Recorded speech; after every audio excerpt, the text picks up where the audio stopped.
in 5, 4, 3, 2, 1. This Honorable Court of Appeals of Tennessee is now in session. Good afternoon, Council. Before we call the case, let me just say if we should have any technology-related problems, everybody just take a deep breath and we'll work through it and pick back up. We don't anticipate any, but just in case. Call the case, please. In Re Ariona W. We'll hear from the appellant. Good morning. I'm Catherine Meekus from the Rutherford Cannon County Bar Association here on behalf of the appellant, Angela Woods. We filed this appeal following a hearing on termination of parental rights for Ms. Woods. That hearing was conducted in her absence after a very short resetting and a failure for her to receive notice of that hearing. We have a few issues on appeal, the primary one and initial one being that issue of notice, that Ms. Woods didn't have notice of the actual hearing in this matter. In fact, she was given approximately 5 business days notice, not including the time that would be needed for mail, and that notice was sent to an address she no longer lived at. The next issue that we would have would be that the new trial. Before you get to the next issue, I wanted to ask you, so this case was reset for trial. Did Yes. your client, or does she claim she didn't have notice of the initial trial setting? She had notice through counsel. I don't believe that she had received actual notice herself due to her change in address of the setting of the first trial. And while So she was aware of that trial setting where the parties, and it was on that day that they all submitted this agreed order to set it for the trial date that actually occurred, correct? I think counsel was aware, but I don't know that my client had actual notice due to her change in address. Okay.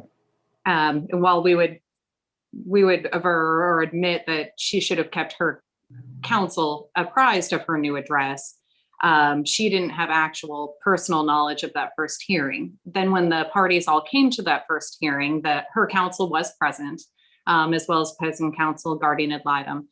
And they decided to reset that. That was held on December 6, 2018, I believe. And then it was reset for December 14th, 2018 in front of Judge Scarlett.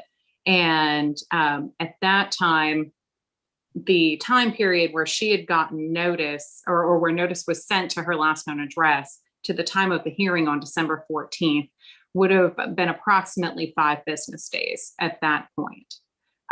And so she didn't have adequate notice, even if she had had a working address for her counsel to follow or to send to, it wouldn't have arrived on time, or if it had arrived on time, it still wouldn't have been adequate notice in order for her to be aware of that second hearing on December, or the rescheduled hearing on December 14th, 2018.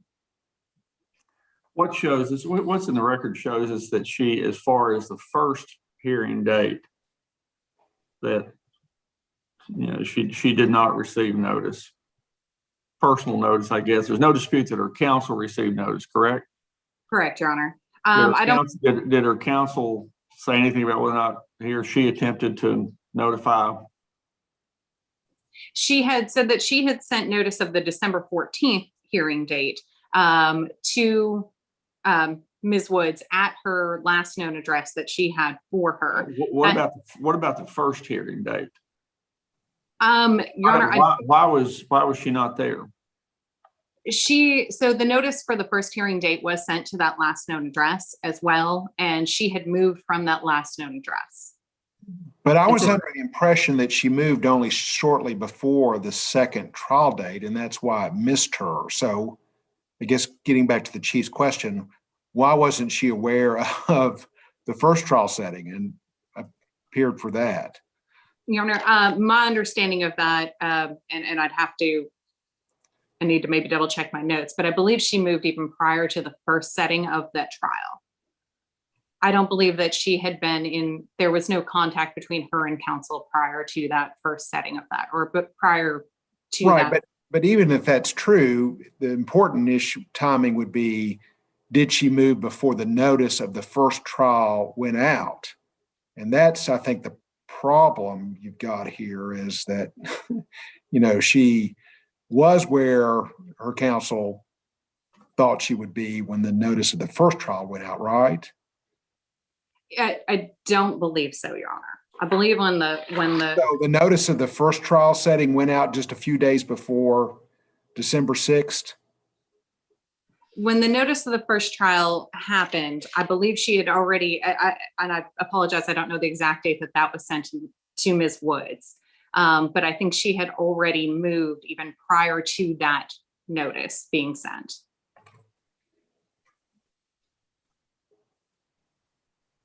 And ultimately from there, so I don't know that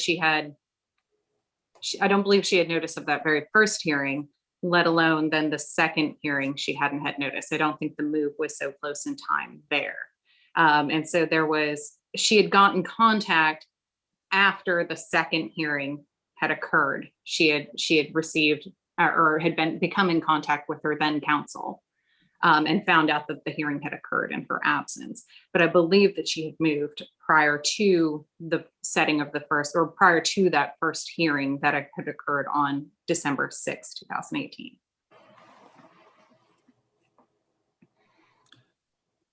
And I'd acknowledge that she should have kept her counsel at that time updated. When she contacted her counsel after the first hearing, did she tell him then that she had moved? She didn't contact her counsel until after the second hearing, after the second hearing. And then she had advised her counsel at that time that she had moved and that she was no longer receiving mail at that address, that it hadn't been forwarded, and that she hadn't been made aware of it.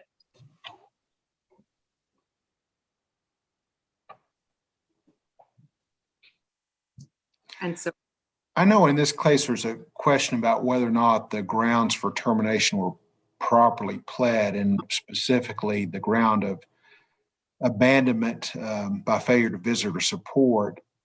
Would you agree, if it had been the proper date to have looked at was this November 27th, 2017 through March 27th, 2018? Is that the correct 4-month period that the court should have been looking at? yes. Okay. They should have been looking at that 4-month period prior to her last incarceration. And so ultimately what happened, from what I can tell from the record, was that it was tried on the entirely wrong 4-month period. And it wasn't until after, and in fact, the original order was done based on that incorrect 4-month period. It wasn't until after that this matter was issued or raised on a motion for the new trial that the court went ahead and amended that. No new testimony was taken about that. No new issues were taken about that. And ultimately, that would have been the correct period, but it should have been properly pled. And in addition to that, it wasn't tried by consent. And I think the court, this honorable court, has stated that it has to be tried. It either has to be particularly pled in the pleadings, or it has to be tried by consent in this matter. And in this matter, it wasn't tried at all. That particular date wasn't, or that particular 4-month period wasn't tried at all. There was no discussion of it during the hearing. There was no later testimony taken. There was no new trial taken in order to have that done. And so we would aver that that ground specifically would not have fails due to the improper pleading, and then due to the failure to try that by consent, since it wasn't even addressed during the hearing of this matter. Can you tell me a little bit about the circumstances under which the petitioners here obtained custody of the child? They filed a petition for dependency neglect, is that correct? They did. They filed a petition for dependency and neglect and were awarded custody through that court. That is one of our issues as we move on into our other grounds. Did your client contest that dependency and neglect? I believe that she did appear, but throughout the entirety of the proceedings, I believe that she ended up not participating as well as she should have. But initially, yes. And so there was a specific finding of dependency and neglect. There was. That, however, was not made a part of the record either at trial or other than being included in the petition. And so that's one of our issues for grounds when we talk about the persistent conditions ground. The failure to put that into evidence, the court has previously said that the absence of that dependent neglect order at trial means the prescription or the persistence of conditions ground cannot be met and cannot be found. And so ultimately that would be one of our issues as to grounds in this matter. Anything else, counsel? Your Honor, as we move into the best interest factors on this matter too, I would state that the issues that were raised in the testimony and evidence that was raised, and I apologize, I'll go ahead and reserve until for my further time there. All right, you have your time for rebuttal. Thank you. We'll hear from the appellate. Good morning, Your Honors. I am Rebecca Latchford, also with the Rutherford County Bar Association. I'm here on behalf of the appellees, Terry and Amy Gentry. The first thing I want to say is that I know the court's aware of this, but I think the thing to keep in mind throughout this today with regards to this child, Ariona, is the number 1,346. In fact, that is how many days it has been as of today since this mother has laid eyes on this child, attempted to have any contact with this child. 1,346 days of this child's 3,930 days of life.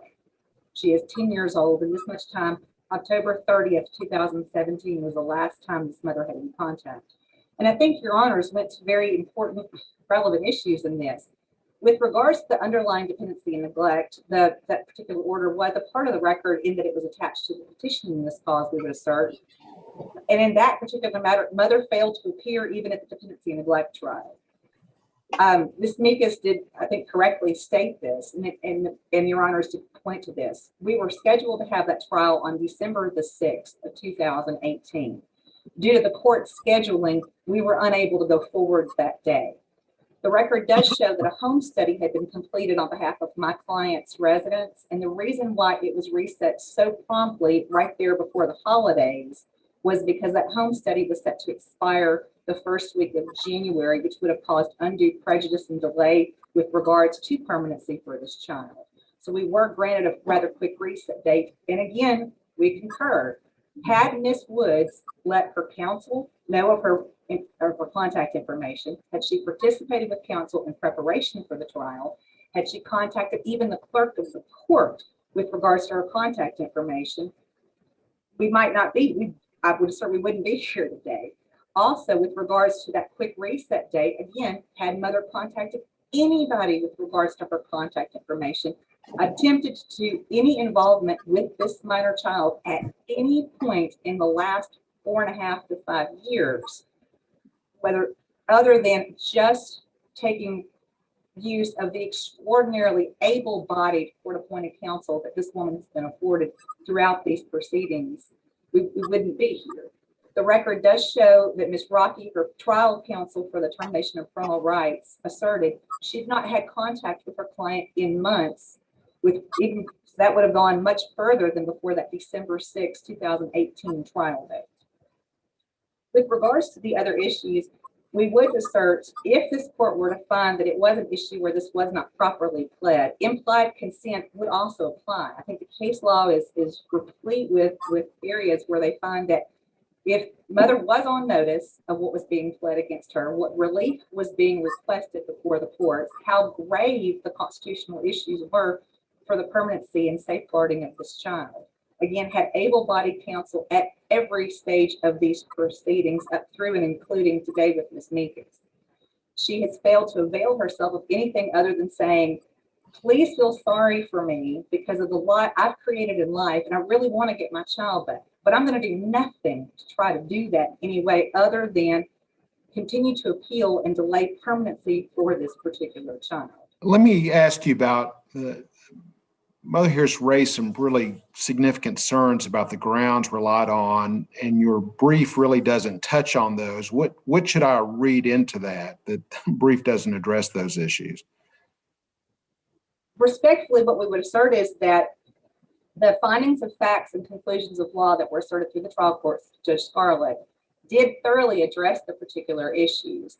The issues that's being said is that in the original the original order of the court did reference what was determined to be by the trial court the inappropriate time period. However, the testimony that was before the court through the entire record does show that not only did my clients, the Gentrys, testify that there had been no contact and no support during the specific 4 months period referenced in the original order of the court that was then clarified in the memorandum opinion of Judge Scarlett. But the testimony, I asked them specifically, has there been any visitation between this minor child and with Miss Woods since October 30th, 2017, which will cover any time period in that particular vein. And even prior to that, it had been token visitation that had been through the dependency and neglect proceedings in the Rutherford County Juvenile Court. They also specifically were questioned, and the record includes there had been no support paid whatsoever. In fact, the only thing that the mother had provided to the Gentrys from literally the day they met the child when she first came into their home, and they've been the primary caregiver since the day they met her at church, was a bag of clothing that in fact the Gentrys had given to the mother for times when the child had spent an occasional overnight with her in the, I believe, 11 days that the mother's had overnight time with this child since they met. It was a bag of clothing that no longer fit the child, and in fact, the Gentrys and their church had given to Miss Woods for the benefit of the child. So the court, Judge Scarlett, found that was not even token because it was inappropriate, didn't fit the child, and served no benefit to the child. And was the only proof that was presented here was the testimony of the petitioners? Was that it? It was the testimony of the petitioners, and it was criminal court issues. I believe the file is complete with the exhibits of mother's multiple criminal issues that were taken into account. And so that leads me, I guess, to my next question. What is the persistent condition here that is the basis for the persistence of conditions ground? Excellent question. With regards to that, what we would assert is that the record between the testimony and the documents that were presented to the court for the TPR trial show that the mother has maintained to be homeless, had suffered residential instability, criminal involvement, failed to address her own mental health, drug issues, homelessness, and residential instability, which show all of the grounds for which this child originally was removed from the mother's care. And so that she has taken no efforts whatsoever to change her circumstance in life to be able to provide appropriately for the benefit of the child. Is the judgment in the dependent and neglect action in the record? Yes, sir. It was attached as an exhibit to the petition in this cause. But is it introduced into evidence? And Your Honor, I've read both ways on that particular issue. And I will say that since this particular proceeding, I do in fact provide an additional copy, but there was a certified copy. I would assert that that was what the mother was served with. She was on notice of it, and it is part of the record until such time as it is stricken through further action. But since then, I will say that I have introduced it as a further exhibit at the actual trial, rather than relying on the petition as part of the court record. So the answer to the judge's question was yes, it has been introduced into evidence. I believe it is because it was in the petition. It was attached to the petition that was made part of the court record. But So you I have, can add further, I'm sorry, Chief. Go ahead. I think we're asking the same question. I shouldn't ask that question. My question is, but in this trial, you didn't separately introduce it. I did not, Your Honor. Okay. We've, in our case law, talked a lot about substantial harm for the failure to manifest a willingness and ability ground, and talked about it doesn't have to be imminent, but it does have to be a substantial harm were the child to go back. So what was the substantial harm here that you were relying on under that ground? Well, Your Honor, I would go towards the memorandum opinion that Judge Scarlett entered, which is part of the technical record. Specifically on page 2, he addressed the substantial harm that would be brought to the child as a result of the finding of persistence of conditions, specifically finding by clear and convincing evidence the conditions that led to the child's removal and all reasonable probability would cause the child to be subjected to further abuse or neglect, and therefore prevent the child's safe return to the care of the parent still persist. There is little likelihood these conditions will be remedied at an early date so the child can safely be returned to the parent in the near future, and the continuation of the parent-child relationship greatly diminishes the child's chances of early integration into a safe, stable, and permanent home. And I would assert that was based upon, again, the issues of residential instability, continued involvement in criminal activities. So even though the judge is clearly writing about a different ground, persistence of conditions, you say we can use that same finding to add to the ground for failure to manifest a willingness and ability. Well, I think that all of it goes to the totality, but with regards specifically to the failure to manifest a willingness and ability, the trial court, again, on that same page, in page 2, said the mother has since surrendering possession of the child to petitioners on January 3rd, 2016, participated very rarely in the child's life, has visited occasionally in the home of the petitioners, despite the petitioners living in the same residence the natural mother had visited and having the same telephone number the natural mother was aware of. The natural mother has made only minimal efforts to communicate and visit with the minor child, and the only support she offered to the petitioners for the benefit of the minor child was to bring clothes the petitioners had initially gifted to the natural mother and which no longer fit the minor child. Therefore, that would pose, returning the child to the mother would pose a risk of substantial harm to the psychological welfare of the child, and the court finds that it is correct by clear and convincing evidence. Given the age of the child. What was the testimony of potential psychological harm? Wasn't that just the petitioner's testimony that there would be psychological harm? It was based upon the integration that I believe the testimony that the petitioners gave as to the relationship that she had with their extended family, the activities she was involved in, her success in school since she'd been in their particular care and they had provided for her needs. That a disruption to this, that she had no relationship whatsoever to the natural mother, Miss Woods, and the disruption would in fact cause substantial psychological risk of harm to this child if she was returned to the mother at any time in the foreseeable future.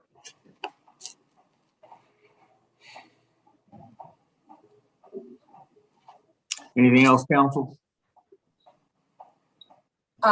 We would again just refer to the memorandum opinion that Judge Scarlett issued, the trial judge in this particular issue.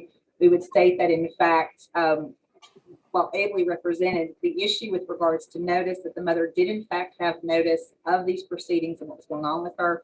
With regards to actual notice of that last trial date, again, at some point, it's got to be the responsibility of the mother to keep anyone informed and be engaged in any way whatsoever with regards to her legal representation. Perchance she would have had to been able to present additional proof or evidence had she participated. But in everything that's been filed with the court, there has been nothing to show that there was additional information the mother was going to present other than, I get a do-over because I just failed to communicate and participate and take responsibility for any of my own actions with regards to my child.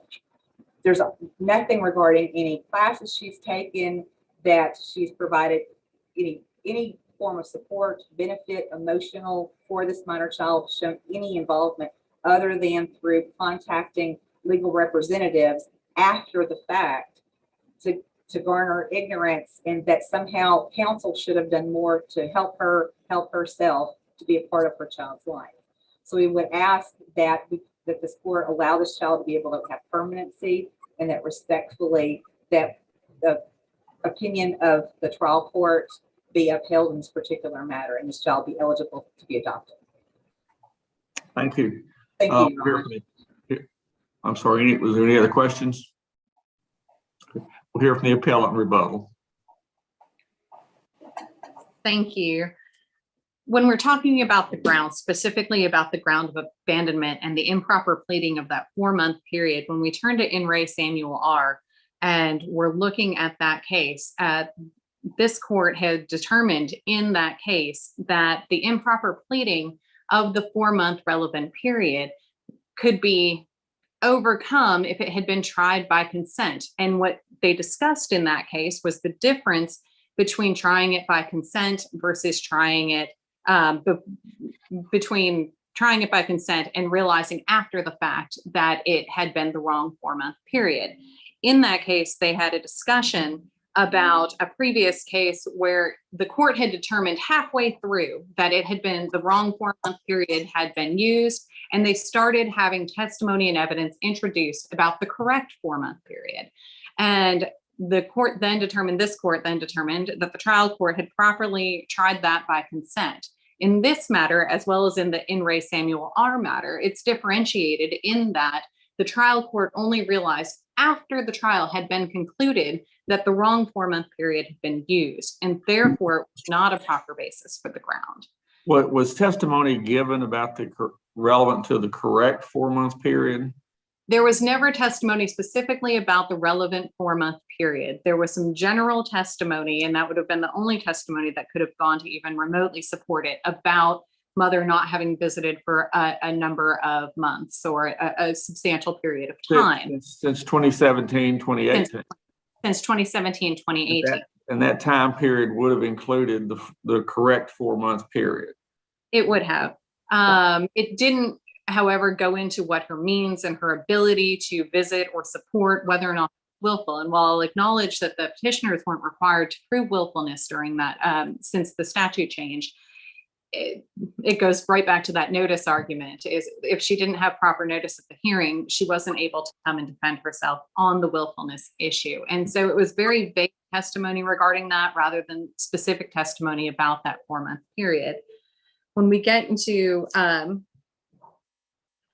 whether or not the persistence of conditions can be upheld on without the dependent neglect order being a part of the record, I think at that one we turn to In Re Haley S, which states that the dependent neglect order has to be made an exhibit at the trial. It can't just be attached to the petition in order to be reviewed or included as evidence in the trial. And so without that, I think there's a substantial failure in proving that ground.